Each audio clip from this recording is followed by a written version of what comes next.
Рубен, вы знаете, в последнее время очень популярна стала тематика, только не улыбайтесь, конечно, не смейтесь, порча, сглаз, проклятие. И люди толпами побежали к каким-то специалистам, чтобы одни наводят, другие снимают. А как вы к этому относитесь? Как я отношусь? Да. Ну, ваше скромное в последнее время длится уже 1005, наверное. Это последнее время, еще с Египта. Так называемая порча, магия и так далее, то есть такой природный метод использования частот и влиянием частот на биологию, под биологией, это старющий метод. Есть цыганская магия, египетская магия, христианская магия, деревенские особенные формы магии, Африка, вот навалом их. В каждой деревне свои формы. Ну, во-первых, как все это произошло? Появилось-то оно не в виде магии, появилось-то оно в виде форм лечения и помощи. Ну, когда медицина не была настолько развитой, тогда как люди лечились? Всеми возможными природными средствами и своей собственной биологией. Конечно, эти же силы использовались и для постижения каких-то своих личных целей. Ничего в этом плохого нету, потому что еще неизвестно, какие это личные цели. На сегодняшний день это развито достаточно, так сказать, очень популярное дело во многих странах. Ко мне часто обращаются с этим вопросом. Вы решаете такие проблемы? Ну да, решаю. Но я знаю, что у вас сложнее. Я знаю, что у вас намного сложнее задачи. Ну просто взять человека, вот не может она выйти замуж и решить, это не я. Это бабки, детки и так далее, это не я, это мне не интересно. Но вот бывает часто, когда никакой магии нет, вообще никакого внешнего влияния, а у человека все заостановилось. Вот, кстати, вот этот случай с Аликом, перепрограммирование будущего. Вы можете объяснить, как это получается? Вот плохо, а потом раз, щелчок, и человека все меняется в лучшую сторону. Могу объяснить. Человек, значит, обращается со своим мозгом в прямом смысле, как с мусорным ведром. Он туда пихает абсолютно все. Самое интересное, он называет это умом, интеллектом, образованием, Знание. как хочешь, знанием, да. Бедная вот эта машина, это фабрика. Человек же не знает, что все, что входит в него, для него информация, он должен пройти процедуру анализа, распределения, правильного позиционирования и так далее. Вот здесь. Мути, которая входит туда, и конфликтной мути так много, что через некоторое время это становится как комната или квартира, которую ты не убирал лет 10. Вот вы представляете, живешь в квартире, ее не убираешь. Захламленная, Вот грязная, что может там пыльная. произойти? Вот можешь ли ты быть, можешь ли ты, как хозяин квартиры, называться то есть человеком чистоплотным, гигиеническим, да кто бы ты ни был. То же самое в мозгу. И вот приходит момент, вот такие конфликты наступают. Она просто не в состоянии работать, как в компьютере. Как биокомпьютер, Как биокомпьютер. Заводится вирус, И все. приходит специалист, как вы убираете этот вирус. Ну, убрать-то тут надо еще почистить. Принести свой компьютер. Вот этот, вся тайна вот в этом компьютере. Он не такой. Он постоянно в апдейте. У него есть возможности коммуникации с другими компьютерами. Ну, плюс еще элемент сознания, не буду я сейчас теории рассказывать. В любом случае, вся тайна в этом. Представьте, вы мобильный телефон. Каждый человек это мобильный телефон. Он так и работает. Со своим номером 222-222. Другой 222-223. Только частоты, характерные для 222-223, принимаются именно этим. Поэтому так называемые ваши мысли ваши. В противном случае они бы регистрировались и другими. Но вот представьте человека, у которого есть способность менять свои коды. То есть он становится телефонным коммутатором. То есть он может после Bluetooth, это называется, современная технология. Он к этому стремится или Нет, это случайно нету. происходит? Это я говорю уже о себе. Нет. Так, Мы говорим хорошо, о извините. не дарах, которые лимитированы, Так. а возможностях, которые ты сознательно в состоянии То есть контролировать. я представляю вас, который как генеральный компьютер может менять коды, частотности И я других вхожу в людей, Bluetooth. пациентов. Вот пришел человек, тот же Алик, я вхожу Да. в Bluetooth и начинаю сам рассматривать, что там происходит. Своими антивирусами чищу, но пустое место нельзя оставлять, в прошлости нету пустоты, ее просто надо заменить. Как бы вам сказать проще? чудо называется. То есть ты что-то, Обыкновенное чудо. да, что-то было, оказывается, его не было. А было то, чего не было. И вот так убирается вся эта комната. И вдруг машина начинает работать сама.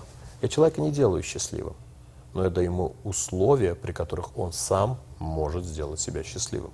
Самое главное, Через что внутренние остановок нету. изменения и через гармонизацию личности, здоровья, наверное, приходят какие-то внешние результаты, правильно? Ну, разумеется, все же у нас последствия взаимосвязано. Я поняла.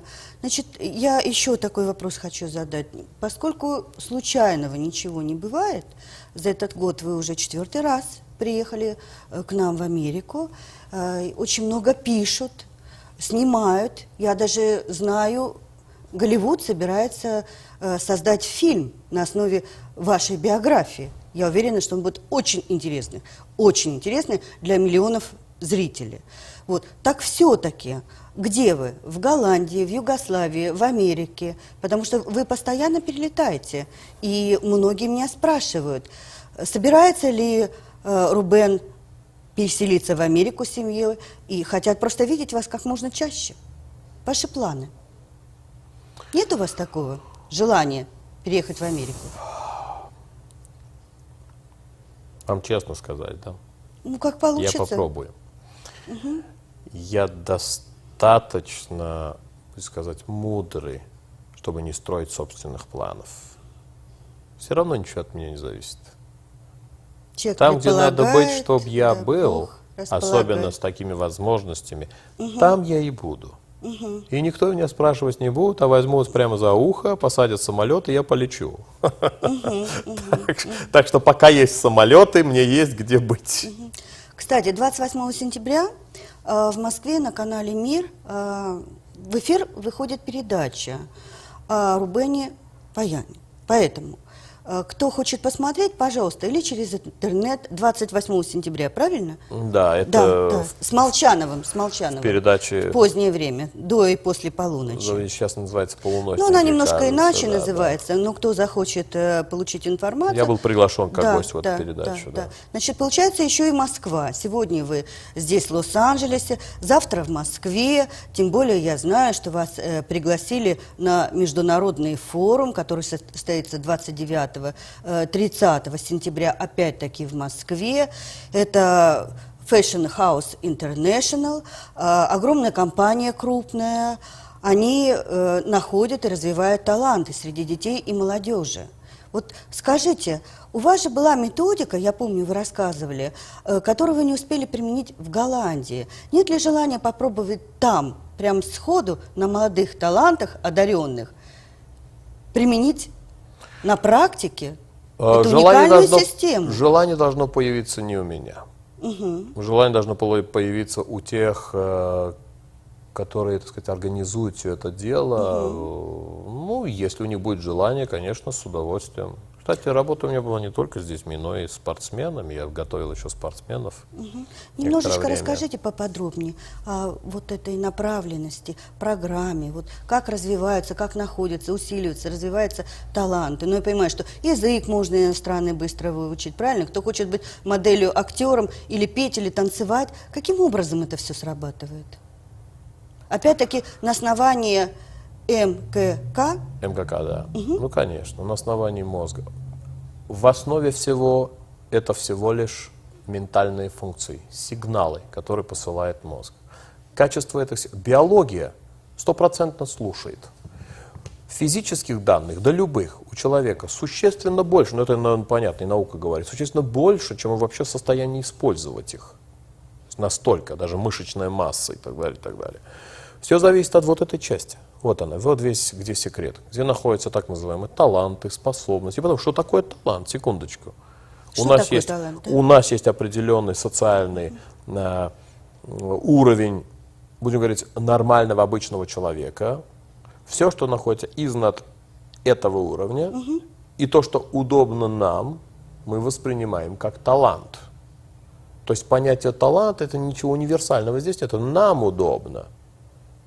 Я, простите, приведу очень плохой, отвратительный пример, но чисто, чтобы было понятно. Убийца тоже делает свое дело. Причем он это делает тоже талантливо. ну какой-то, но мы его талантливым не зовем. Мы можем назвать, но он уже отвратительно. То есть понятие талант – это очень социальная категория. Мы взяли какой-то уровень, вот нормального обычного человека, нам там удобно. И все, что есть над этим, мы взяли, вот это талантливо, вот это хорошо. Поэтому называть это талантом очень субъективно. Вот. Тем не Надо менее, дать вы возможность, развиваете, я да. даю возможность Что-то, что дано. человеку или мозгу развиваться во всех своих красотах. Вот так я вам скажу. То есть, если ему сердце лежит или по гену музыка близка, это будет музыка. Если ему близок спорт, это будет спорт. А не развивая у ребенка талант к спорту. Это же здесь есть элемент насилия. То, что может быть в гене у этого То, что человек человека хочет, лежит. к чему он стремится, вы помогаете, просто вы даете ему поддержку, Я правильно выстраиваю силу, здесь. направляете. Мгм. Правильно выстраиваю Нужное здесь, русло. очень быстро начинает расти. Мгм. Рубен, а скажите, пожалуйста, а что за такие удивительные эксперименты проходили у вас в области сна? Ой, Откройте ну, тайну. Чем только я не занимался.